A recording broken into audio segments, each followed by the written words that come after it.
Saudi अरब में हम गए, वहाँ हमने बड़ा मुशाहिदा किया, कंस्ट्रक्शन इंडस्ट्री को समझा। सऊदी अरब को अल्लाह ने बड़ी ख़ास नेमतों से नवाजा है। वहाँ आमदनी के ज़राए हैं, ऑयल की पैदावार है। मुसलमानों का जो जिस तरह ठाठे मारता हुआ समंदर होता है, मिलियंस लोग जो हैं वो हर वक्त होते हैं। अरबी ना आने का हमें बड़ा शदीद एहसास हुआ।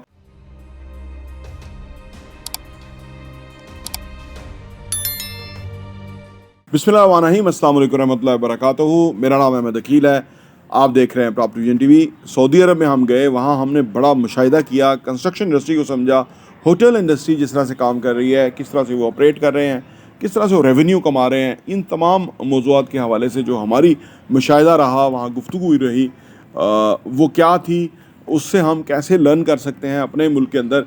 आइए इस पर बात करते हैं।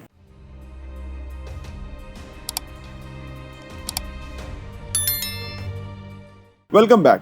देखिए जी, सऊदी अरब को अल्लाह ने बड़ी ख़ास नेमतों से नवाजा है। वहाँ आमदनी के ज़राए हैं, ऑयल की पैदावार है, रिलीजियस टूरिज़म दुनिया में सबसे बड़े लेवल पे जो है वो सऊदी अरब के अंदर है।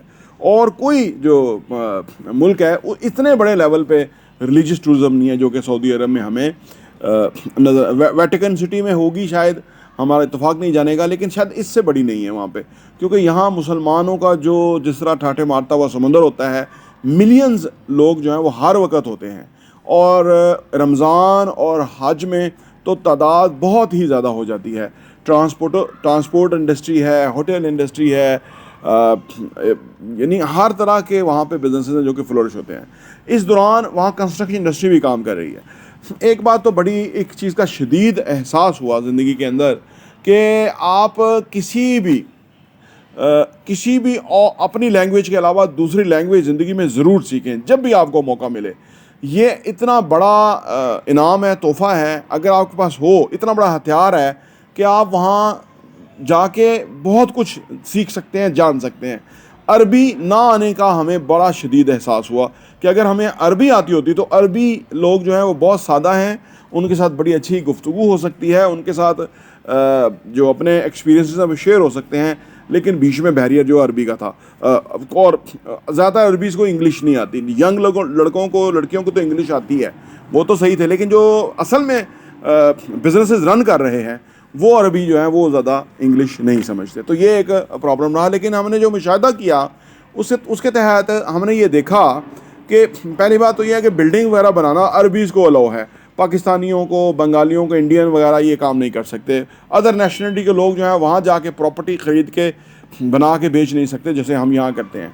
दूसरी बात ये है कि वो जितने भी प्रोजेक्ट बनते थे उनमें आप समझ लीजिए 90% जो प्रोजेक्ट्स थे वो इस बेसिस के ऊपर बन रहे थे कि वो उसको रेंटल मॉडल पे, जो कि बहुत ही ज़बरदस्त इनकम ओरिएंटेड मॉडल है। यानी एक रूम का पर डे जो पर नाइट जो चार्जेस हैं वो 30,000 रुपये तक नॉर्मली हैं आजकल, 30,000 रुपये पर नाइट।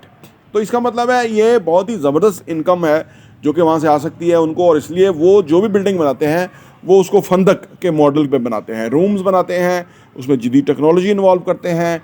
उन्हें पता होता है कि आने वाले टाइम में बहुत बड़ी ज़रूरियात और आने वाली हैं, उसको अकॉर्डिंगली वो बनाते हैं। और गवर्नमेंट बहुत सख्त एक्शन लेती है अगर कोई होटल, कोई फंदक जो बेसिक रिक्वायरमेंट्स हैं वो पूरा ना करे। हमने देखा उनकी टीमें विज़िट करती थी जो कि अरबी आते थे और सारे SOPs चेक करते थे।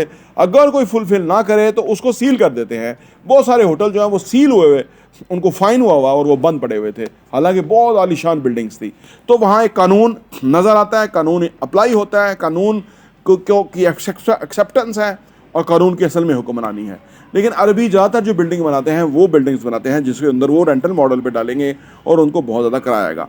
अपार्टमेंट या शॉप्स वगैरह जो इंस्टॉलमेंट प्लान पे है वो भी वहाँ पे मॉडल है जो कि, लेकिन वो भी लोकल अरबीज़ ख़रीद सकते हैं, बाहर के लोग नहीं खरीद सकते। और अगर हम लोकल्स को देखें तो वो तकरीबन टोटल पॉपुलेशन का 25-30% है। बाकी तो 70% तक, 65% तक तो इंडियन, पाकिस्तानी, बंगाली, फिलिपाइन, श्रीलंकन और बहुत सारी नेशनलिटीज़ के लोग हैं, इजिप्शियन हैं जो कि वहाँ पे, उर्दन के, सूडान के, वो लोग जो हैं वहाँ पे रह रहे हैं और वो काम, बहुत सारे काम उन्होंने संभाले हुए हैं और इस तरह से चल रहा है। तो कंस्ट्रक्शन इंडस्ट्री का मॉडल वहाँ पे थोड़ा मुख्तलिफ तो था, लेकिन था तो हमारे जैसा ही।